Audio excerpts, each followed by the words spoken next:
Salut la famille, nous sommes encore une fois de plus errés et comme je vous avais promis que nakozongi la bino pour tout réaliser moi deuxième partie il y a émission Oyo Nauti Kosala et je suis là.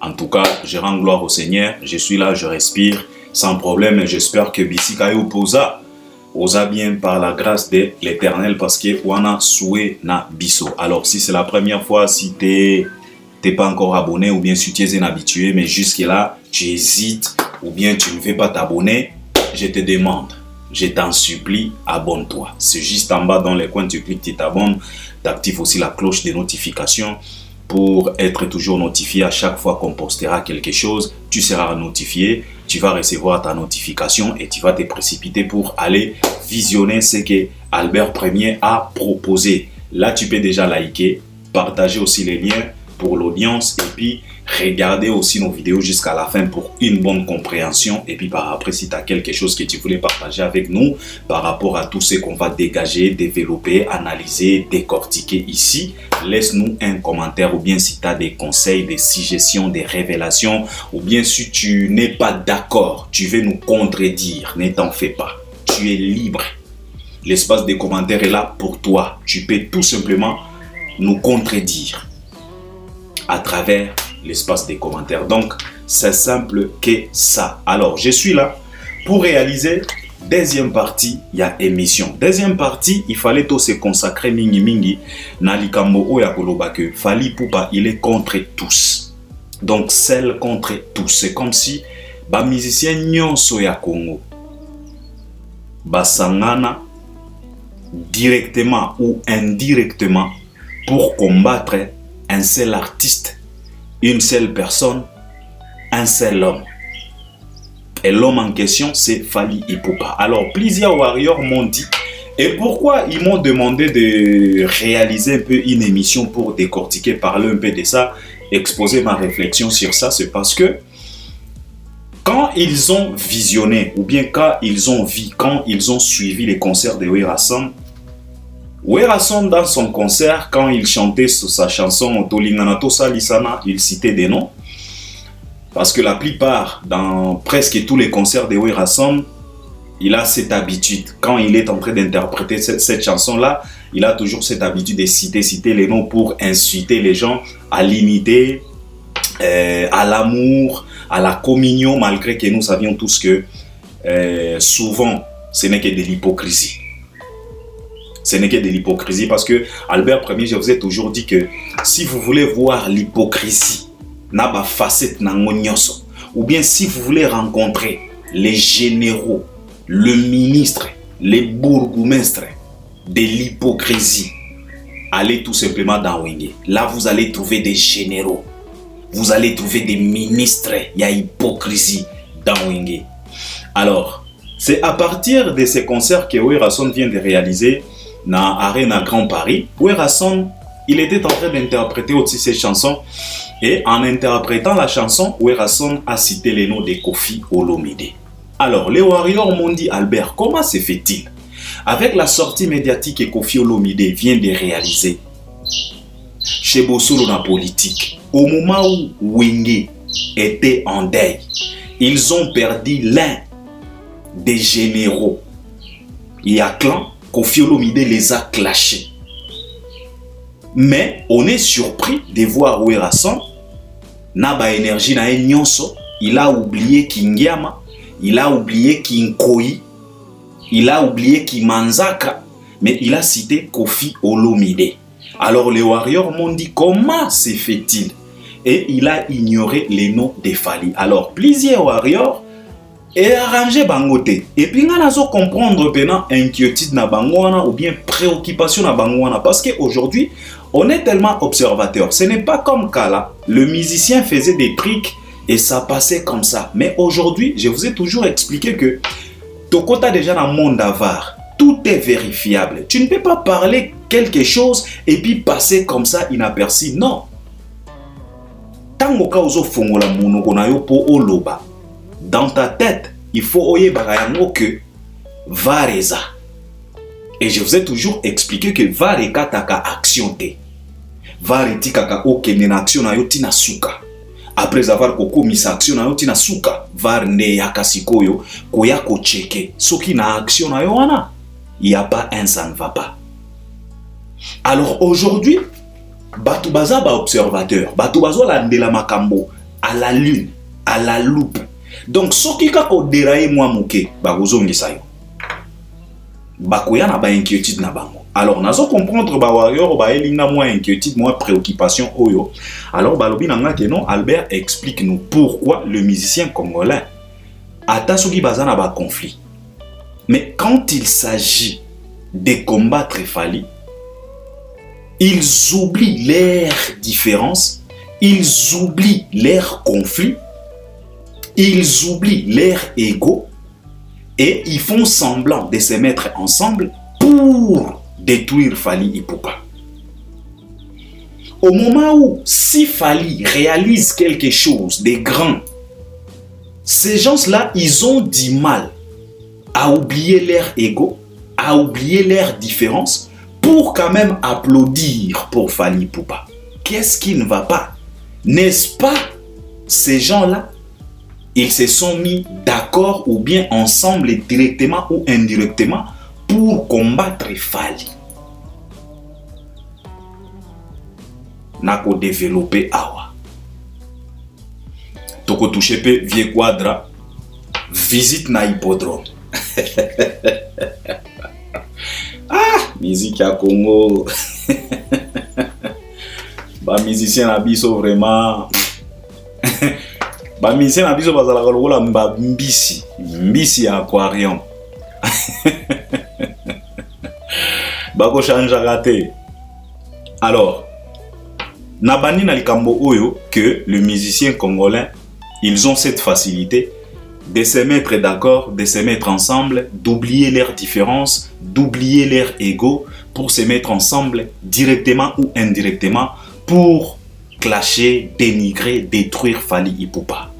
D'abord, moi je me pose la question de savoir est-ce que c'est vrai ça? Est-ce que nos musiciens se mettent ensemble directement ou indirectement pour détruire Fally? Vous savez, Albert Premier, j'ai déjà réalisé pas mal de missions pour vous dire que, premièrement, je ne suis pas fanatique, il y a de la négativité. Moi, je n'aime pas les choses négatives. Nous, on est tellement positifs. C'est la raison pour laquelle on est tellement fanatique de la lumière, on est tellement fanatique de la vérité. Nous, on aime se loger dans la vérité, dans la positivité. C'est notre confort. Moi, je me sens à l'aise là où il y a la positivité. S'il s'agit de négativité, moi je ne suis pas fanatique, mais cela ne veut pas dire que la négativité n'existe pas, ça existe. Cela ne veut pas dire que Kindokezo existait, non, ça existe. Cela ne veut pas dire que Bakoki ko se mettre ensemble, non, Bakoki ko se mettre ensemble. C'est tellement possible pour détruire, coincer Fally. Et ça n'a pas commencé aujourd'hui, c'est depuis la nuit des temps, depuis que Fally a parvenu Yakobi Misa Motunaye. Là où il y avait Papa Wemba, là où il y avait Kofi, là où il y avait Kester, là où il y avait Jibé, là où il y avait Wera, là où il y avait tout le monde. Fala Bimisa Motu.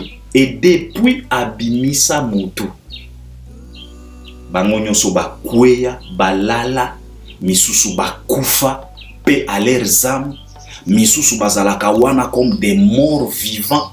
Misusu fala kotisa morgue, misusu fala kotisa coma indéterminé.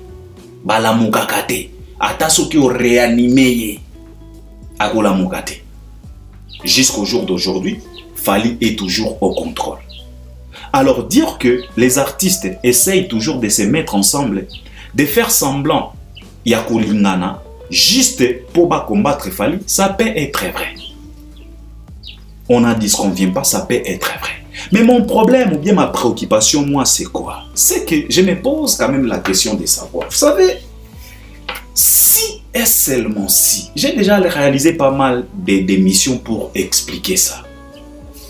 Pour quand même apaiser les warriors, pour quand même faire comprendre les warriors que c'est bien d'avoir cette inquiétude. Mais quand même, vous les warriors, parfois, il faut besoin qu'à temps, il y a qu'à étudier artiste nabino. Il faut besoin de temps, il y a étudier parcours, il y a artiste nabino. Pour comprendre réellement qui est-ce qui se passe.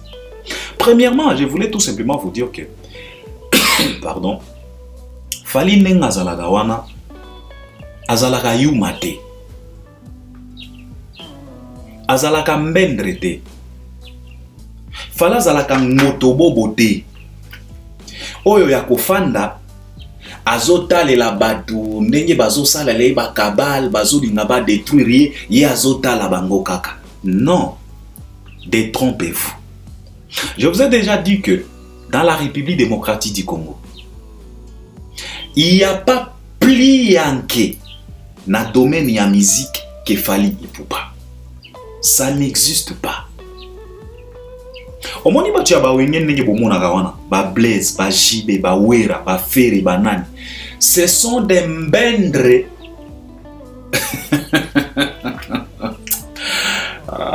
Beaucoup excusez nga, mais oeza ba vérité. Au moment où Albert Ier, on frappe trop fort après avoir observé. Au moment où clan Wenyewan, au bakiseli bango, vieux Petro, vieux Petelo, Koffi Olomide. Nakoya ko expliquer bino pourquoi nazo benge Petelo. Au bakiseli bango Petelo, Koffi Olomide.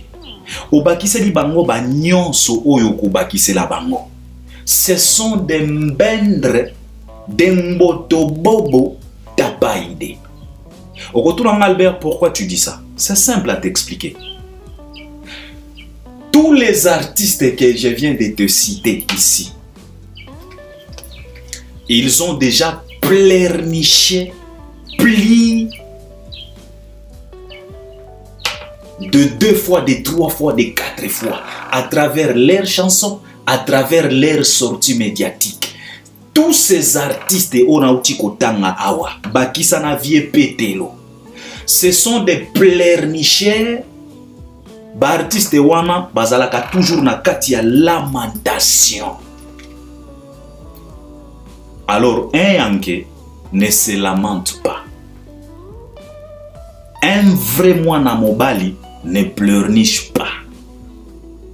Jibalela ezala na sortie médiatique, ezala na loyembo, ami benga ezao. Wera alela, ezala na ba sortie médiatique, ezala na banzembo, wera yemba surprise kapangala. Vieux Petelo, Petro, yekutu ami benga mire de lamentation. Yekutu moyete, yezalaka milelo na milelo. Kolela ekoma loyembo, na banzembo na ba sortie médiatique, ye alela kakaka. Faire gola, pleurnicher na pleurnicher. Ezala na ba émission, ezala na banzembo, alela kakaka. Ye kutu kolela na ye, a orienta yango, tu na présidence, pour pleurnicher devant maman Denise, que tozo liate nzala, talela biso likamboyo, pasi. Bah héritier, je vous dis, tous les artistes musiciens, même Papa Wemba dès son vivant, Papa Wemba banda kolela. Je vous pose la question.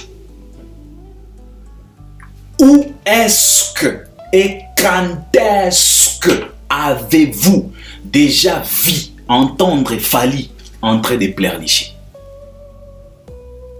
Ezalana nzembo, ezalana sortie médiatique. Que falazo se lamenter, que falazo lela, bazo monela ngai, balingaka ngate na banzembo, na ba sortie. Avez-vous déjà vu omutu oyo azana émission, azana nzembo, oyo falazo lela, abimisela biso?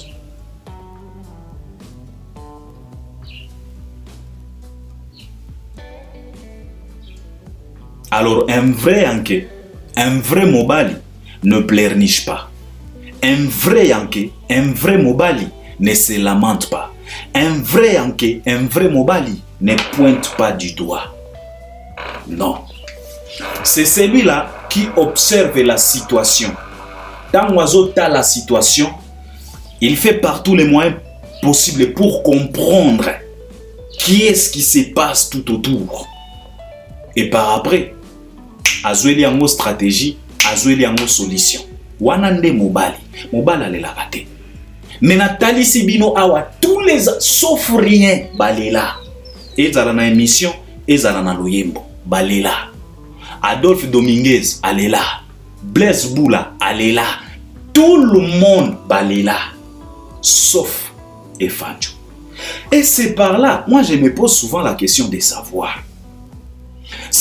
Comment est-ce que Batu, loko là-bas, oyo, baza faible à l'olengo yo? Ata soki basangani pour ba détruire Fali. Êtes-vous vraiment sûr que bakoki ko détruire Fali?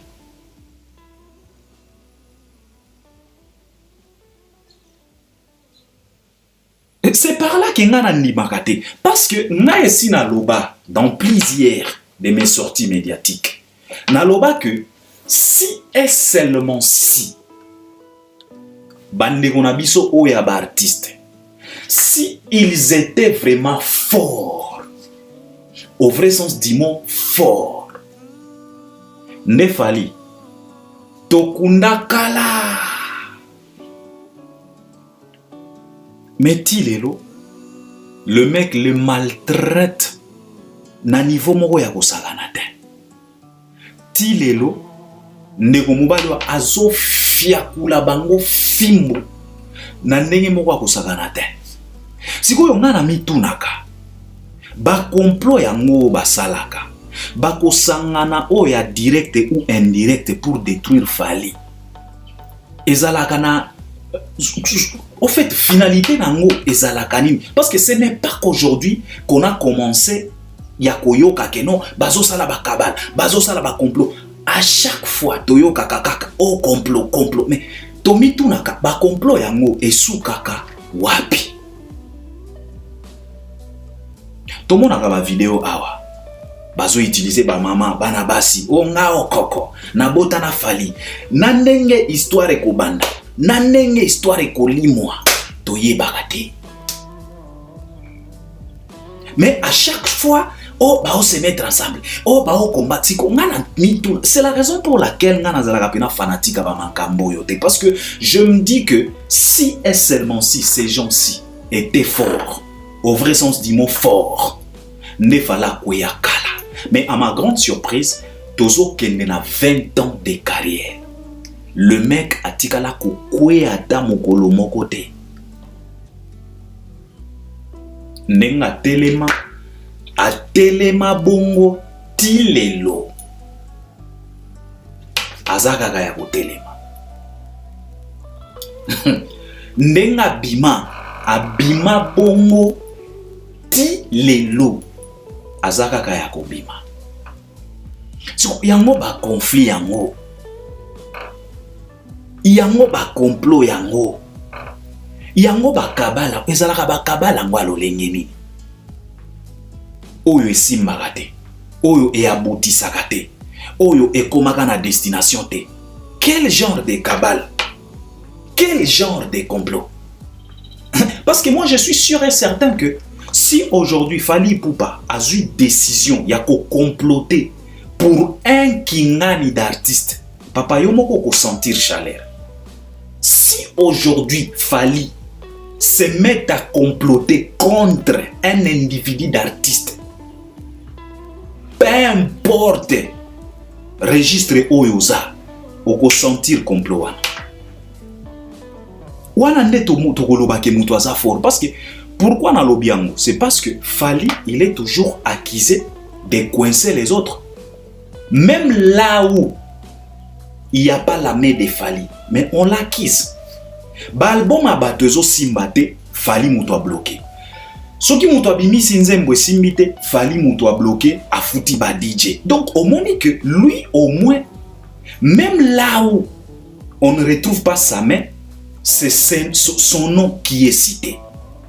Même là où on retrouve son innocence, mais son nom est toujours présent. Alors imagine-toi, si quelqu'un de pareil complote maintenant, au vrai sens du mot comploter contre toi, est-ce que tu vas t'en sortir?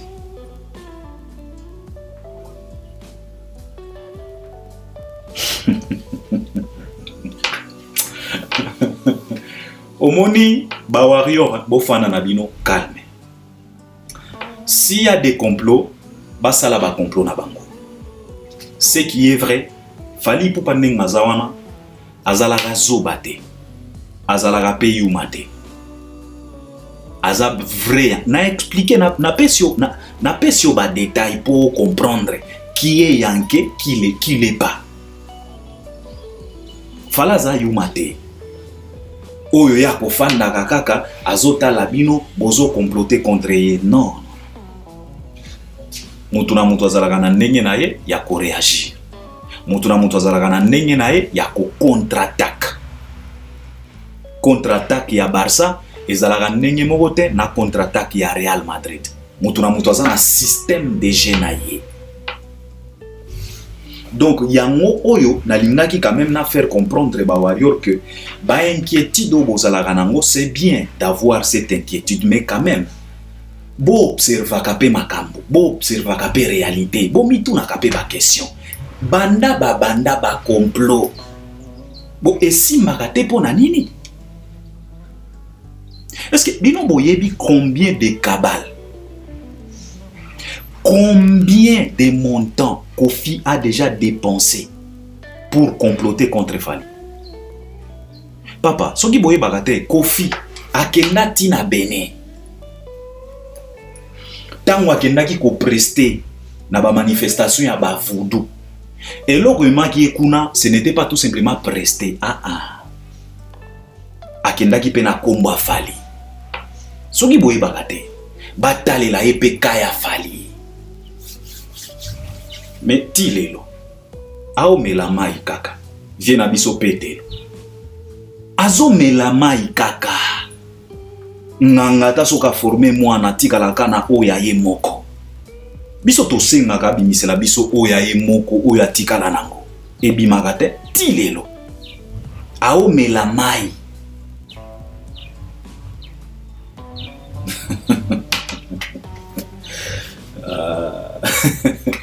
Qu'est-ce que les Wenge n'ont pas fait pour coincer Fali?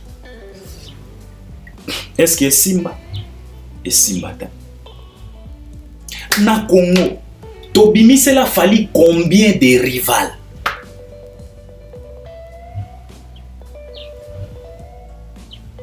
Est-ce que Simba? Botuna inonce bi finalité nangote. Botuna Fabregas finalité nangote.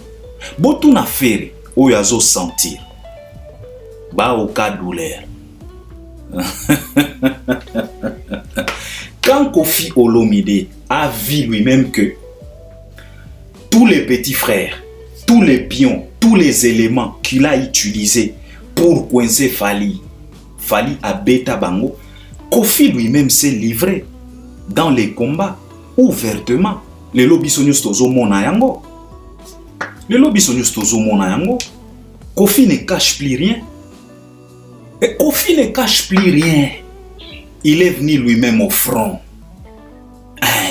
Ayena ba antibala, ayena ba arme nyonso. Il est venu lui-même au front pour affronter Fali.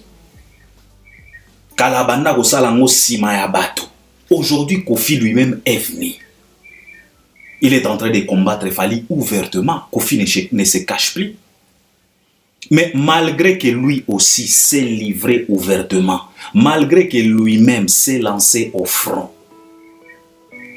et si à quoi ici Fali, et si à quoi qui Fali, boyebi combien de fois Fali a sali que Kofi a l'obanabiso que non boyende na bandi carrière. Boyebi combien de fois Kofi Olomide si abimisi eloko wana, à chaque fois que bomoni boyende carrière bandi. Tango alingaki abimisi la biso légende alobaki na biso ke bomoni album oyo donc boyende carrière bandi. Tozeli lobi awa tango alingi abeta hippodrome ayaki lisusu omoni boyende carrière bandi. Boyebi combien de fois Fali asali que Kofi a rebandé la carrière. Kofi ayaki awa na 13e apôtre o album nanga suka.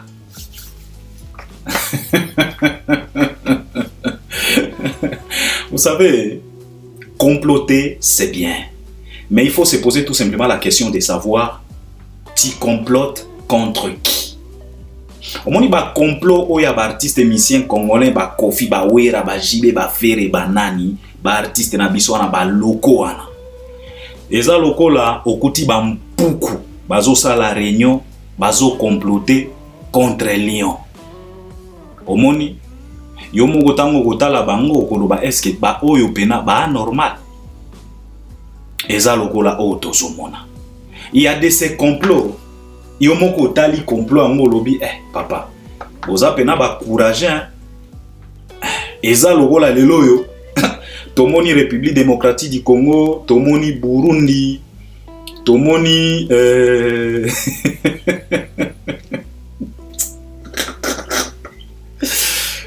na ba moko yo moko zo kanisa wana ndenge zo talanga ba fandi siko ba osala réunion keno bazo comploter sikoyo contre les États-Unis, contre Russie.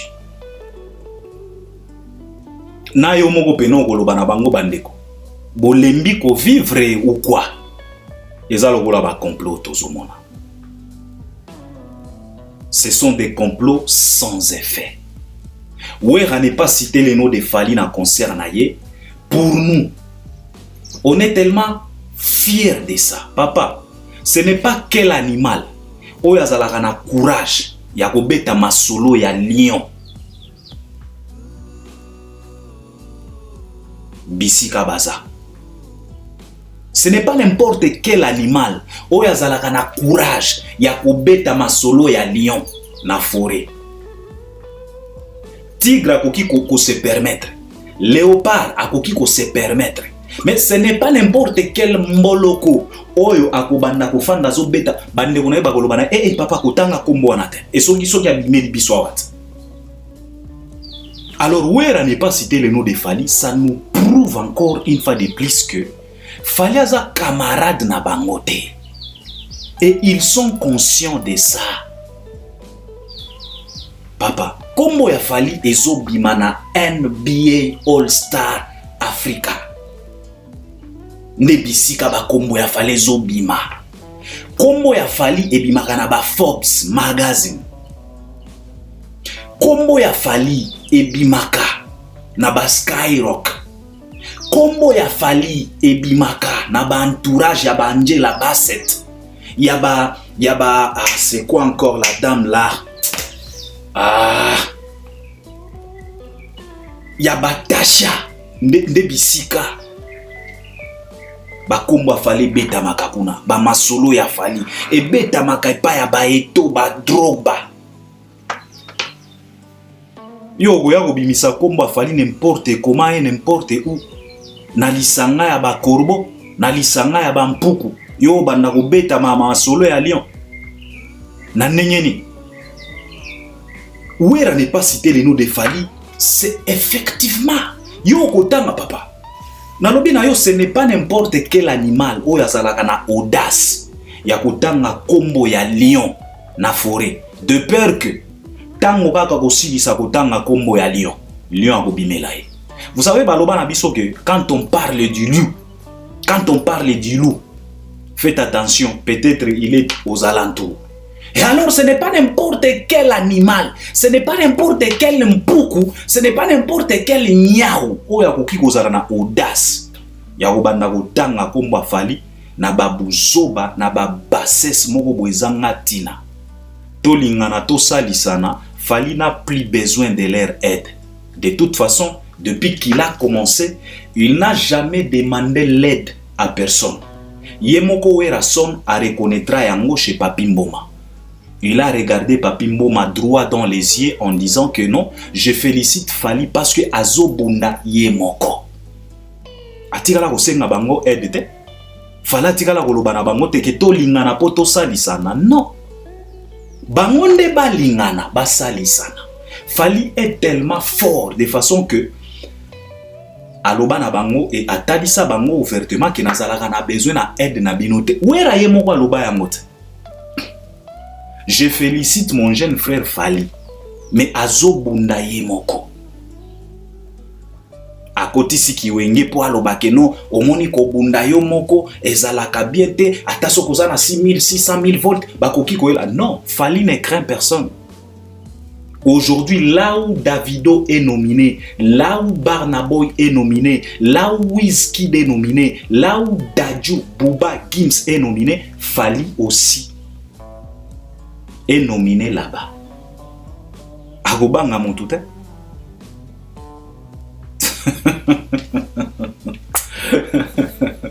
Akobanga Moutouté, azalaka kutu na besoin ya aide na binote, to lingana to salisa wana. Eza ya ba loko.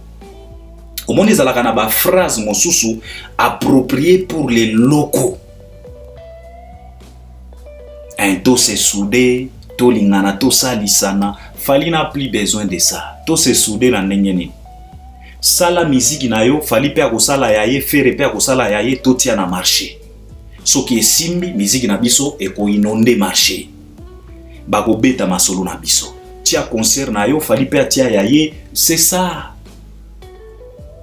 To lingana to salisa na yo nana. E Fally esi asenga bino aide. Banda bo banda ko bundisa ye. Asenga nani aide? Alelela nani? Fally esi akomela nani SOS? Fally esi ayembela nani Mayday? Abetela déjà nani cri d'alarme? Ndenge bino bobetaka toujours. Yo era son oke ko céder na pression ya tubagolo moko boy. Yo le roi de la forêt. O naza yanke o céder. Omoni siko. Eza pasi. Donc ba warrior bo fanda na bino calme. Fally n'a plus besoin de tout ça, ba buzo bana ba passer ça ba congolais o to lingana soki to sala non. Fally aza kunate. Fally level. Bino moko bo uchi ko mona ye na NBA All-Star Africa. Il a presté devant ba personnalité ya minene, il était là. Il a assisté aussi na Bagé, il y a ba basket, ils avaient na trois paniers, si je dis pas de bêtises, panier la badingue, panier la bas shoot à 3 points, et puis na moi match, il y avait tous les stars. LeBron James était là, Shaki is there, Kevin Hart was there, Bastar nyonso boyebi, Kerry is there, was there. Every day, every superstars, every basketball superstars, they was there. We Fally Ipupa, Manu Lubaki était là, Ben Sekandepe était là. Le garde du corps le plus célèbre, le garde du corps le plus classe, Ben Sekandepe. Fally n'a pas besoin ya babu senzo ya bawera to lingana to salisana bo lingana bo sangana kuna bo salisana bozo tatabana basali ya ba 7000 ba 9000 ma papa. Mais au moment où mutu moko bazolo bana yo non Albert il faut qu'on félicite au moins eza retour toya ki awa to félicita ki wera. Mais bino nde bokomi ko provoquer bato. Bokomi ko yana ba comparaison. On a félicité les rois de la forêt. Toya ki awa to sala ki analyse tozo féliciter mais bino nde bokomi ko yana ba comparaison.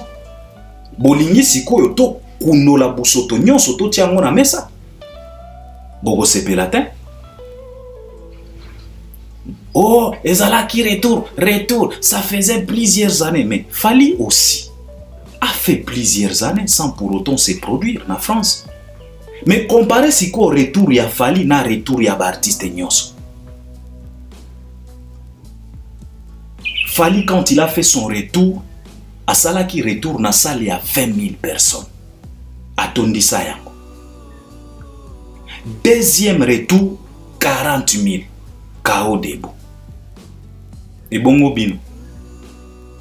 Parce que tozo yoka awa ba langage. Omoni bino nde bokomi ko provoquer biso. Oh, après tant d'années, Fally pe asala ki pe après tant d'années.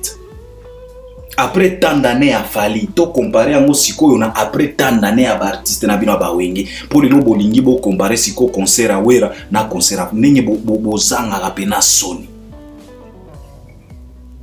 Nani a évolué? Wera a beta na France, na ba Zénith na Ewana. Zénith ezaki na configuration à combien? 17 000 personnes, mais en aucun jour Wera tigala retourne 17 000 na Zénith. Si je dis pas de bêtises. Zénith ezaka 17 000. Bercy. To Zénith ezaka soki ba 6 000 soki ba tondisa kutute. Après tant d'années, ozongi lisusu na poto. Oye kobeta kaka na basali ya ba format ya ba 9 000 et tu es incapable ya ko réunir 9 000 personnes, mais ozo réunir 4 000 à 5 000 personnes, mais ozo lo ba que non, et ça réussite totale. Est-ce que tu as évolué au moins? Parce que malgré que tu ne jouais pas en Europe, mais tu sortais des albums, tu sortais des projets. Comment se fait-il que ba projet na yo et banda kokota na Europe te pour batu bazala na nzala na po? Parce que au moins ba artiste na biso évolution ezate. Vous n'avez pas évolué. Botika ba buzo bozo koloba après tant d'années, Wera n'a pas évolué. Ça la monene Wera beta. Bercy, si je dis pas de bêtises. Bercy. Capacité nango 17 000, soki 17 000. Batika la ko beta concert à 17 000 na Bercy. Soki beaucoup ba 7 000 parce que ba concert na bango et banda kozalaka batu na force. Ba 7 000. Et après tant d'années, tu nous reviens encore avec les formats de 7 000. Et puis, Okoya Olobananga qui a évolué, réussite totale. Quelle réussite totale? Moutou a évolué, ça le Fali. Aye abeti Olympia. Après Olympia, Zénith. Après Zénith, Hôtel Accor Arena. Il y a 20 000 places. Donc, après Zénith, après tant d'années, Fali nous revient à 20 000. Osons mon évolution à moto. Après 20 000, il nous revient encore à 40 000. On a no koloba réussite totale. On a no koloba évolution. Mais eza ya ba wera te, ya ba fere te. Au moins ba fere ba wera ba artiste musicien congolais ba loko. Bazalo wala mutu oyo aye shebino. Bolambi Fufuna Thompson botie wana. Botie lié 6 boules. Na 6 boules à parvenir kaka kosilisa 3 boules. Atondi. Bozui biloko, bozongisi na cuisine.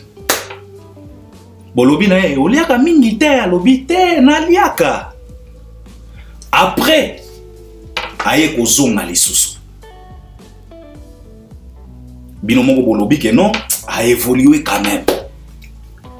La fois passée, totela qui est 6 boules, a beta qui 3 boules. Mais nenga ezongeli biso boy après tant d'années, a évolué quand même. Totela est 10 boules. Boteli est 10 boules. Asuki na 4 boules.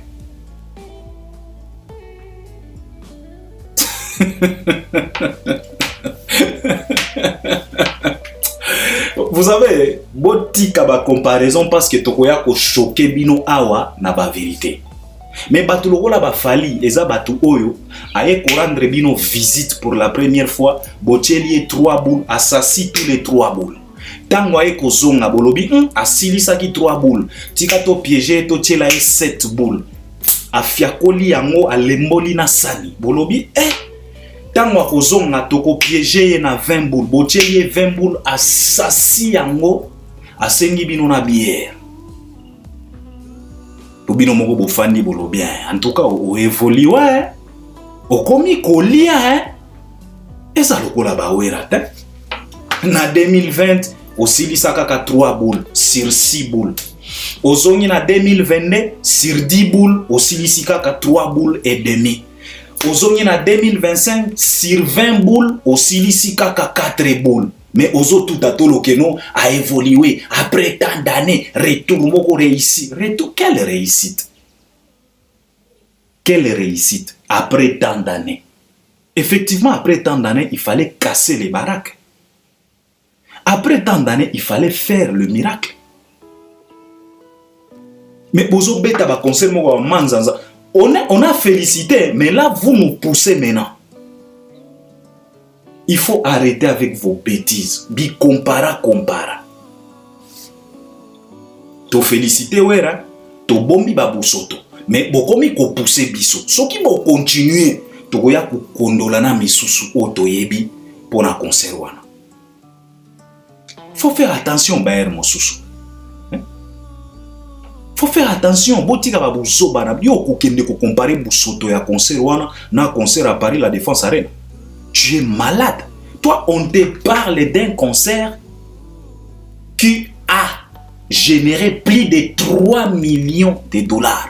Toi, tu compares avec un concert Oyo, Batubazoko ta gratuit. Na ebite soki bino ba Congolais bozalaka lolenge nini. Il faut arrêter. Alors les warriors bo fanda na bino.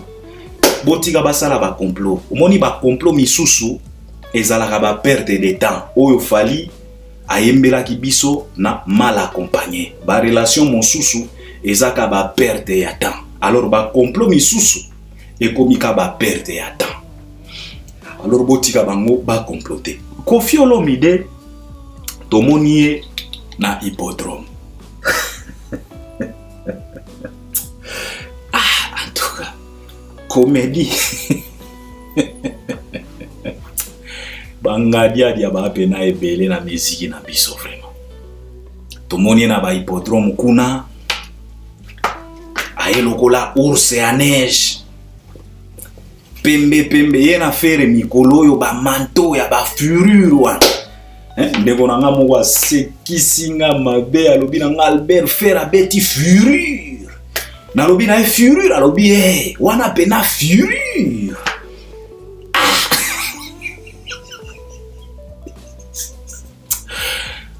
Fere pena. Fera pena musenzi na ba Côte d'Ivoire kuna. Ba Abidjan. Okoti na furure. Tomoni pe vie quadra na furure. Na hippodrome.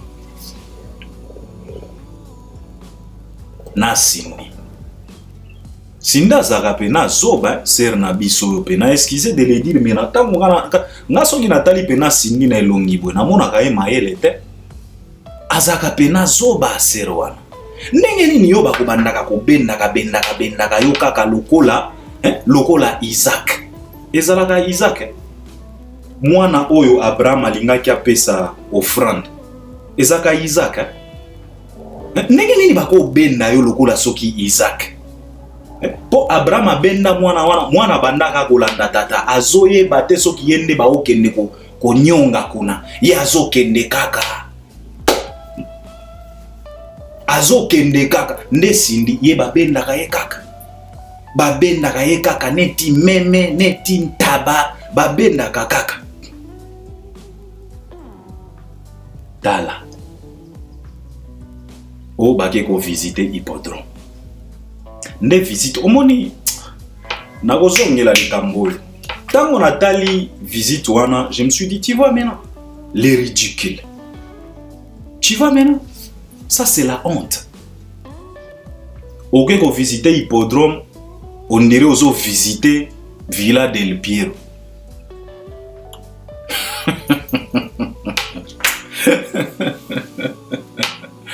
Ok ko visiter hippodrome, on dirait ozo visiter Villa del Piero.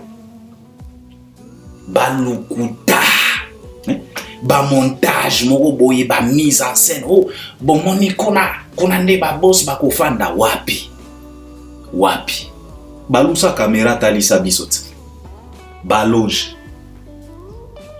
bisiko ko beta batu ba yebite format configuration ko beta ba yebite eza ata na mutu moko te oyo ayambi yo wana agent moko ya hippodrome personnel moko ya hippodrome que ayambayo lokola grand artiste, une grande star, bayambayo, batalisa yo, batambisa, présenter batu cadre, batalisa batu que non, en tout cas, et qu'on se déroule awa podium et kozala awa emplacement, to monite, on dirait ok qu'on visiter Villa del Piero, yo mokondo komi ko expliquer siko batu, yo mutotonga hippodrome, yo architecte ya hippodrome, vie na biso vraiment, lukuta ya nini? Forcing yango ya nini? Etango ekosimba te o menoir o batiringa bapo de banane okomi kolela. Lukuta yango ya nini? Vous forcez des choses pourquoi? Concert eza na juillet, soki festival eza na juillet, yo déjà na février on a ke ko visiter, o visiter netini po esala netini. Et bongo soki na me awa catastrophe naturelle moko boye esalami na hippodrome wana ekokende ndenge visite na yo ekozala na importance ni. Et bongo soki na juin awa makambo échanger na hippodrome, balingi réhabiliter yango, retaper yango de nouveau ou bien changer structure nango, visite na yo wana ekozala na importance ni. Po visite na bino ekomi kaka toke ko visite po esala netini, visite o bozo sala ezo bakisa netini. Okoki ko visiter hippodrome lelo lobi bakangi yango te po na raison quelconque, lobi bakangi yango. Siko visite na yo wana ekozala il faut arrêter botika lukuta na kozongela likambo ya hippodrome bien. Parce que tozo boya lukuta mais tozo mona bozo continuer, bozo insister. Donc, on est ensemble, j'espère que vous allez m'accompagner à travers les commentaires. À la prochaine, commentez, likez, partagez, abonne-toi. Merci beaucoup. À la prochaine. Tokozongela makambo ya hippodrome. On est ensemble, merci beaucoup.